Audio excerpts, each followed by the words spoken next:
ঘর ঘর ওখানে তো ফ্যান চলছে।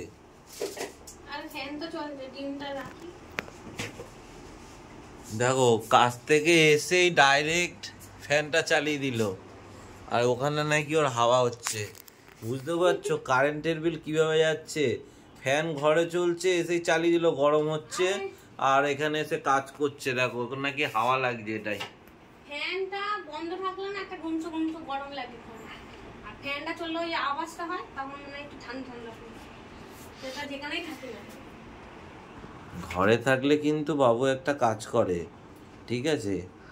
এই যে দেখো স্বর্গের সিঁড়ি, এটা এই স্বর্গের সিঁড়ি, এইভাবে বাবু টুক করে গিয়ে ওখানে গিয়ে বসে থাকে। কাজ না থাকলেও টুকটাক টুকটাক কিছু করতেই থাকে। কাজ না থাকলে মানুষ গ্যাসের পাশে গিয়ে বসে থাকে, পাগলা হয়ে গেছে। বাবা তোমার তো ওরকম কাজ আছে গো। মনে হয় ও মনে হয় না, আমি জানি বলেই তাই বলছি। মনে হয় তোমরা দেখো কি বলবো, ধারণার বাইরে। বুঝতে পারছো ফ্রিজটা কিভাবে খুলে রেখে দিয়েছে? দেখো আরে ডিম গোছাচ্ছি, দেখেছো?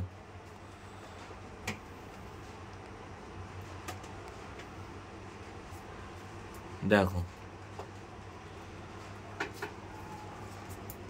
বৃষ্টি পড়ছে, জোরে জোরে বৃষ্টি পড়ছে কিন্তু। হ্যাঁ এই দেখো সবাই দেখো, এত বড় কড়াই বের করেছে, এইটুখানি চাউমিন গরম করবে না, কোনো মানে হয়? চাউমিন একটুখানি ছিল, কি করবো, খিদা পাচ্ছিল, গরম করার জন্য তো জিনিস লাগবে। বুঝতে পারছিল না কি কিসে গরম করবে, ওই জন্য এত বড় কড়াই বের করেছে। মানে আমি পাগল হয়ে যাব, কি বলার নেই কিছু।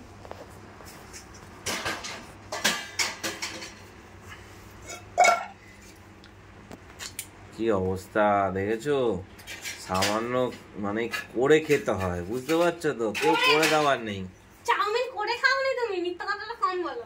এই গরমটাও নিজে করে খেতে হয়। হ্যাঁ ফ্রিজে রাখা ছিল, ওইটাই গরম করে খাওয়া হয়েছে। টুকিটাকি ঝগড়া লেগেই থাকে, কি করব, করতে তো হবে ঝগড়া। বলো এবার। ঝগড়া করতেই হবে এমন কোনো কথা আছে? হ্যাঁ তুমি তো করছো, সেটাই। কিছু বলার নেই, কিচ্ছু বলার নেই। কি বলবে, স্বর্গের সিঁড়িতে উঠে গেছে, আর কিছু বলার নেই এখন। আমিও নেমে পড়ি, ফ্যানটা বন্ধ করি, নাহলে কারেন্টের চার্জ পুড়ছে। তো বন্ধ করি, তোমাদের পরে দেখাবো আবার।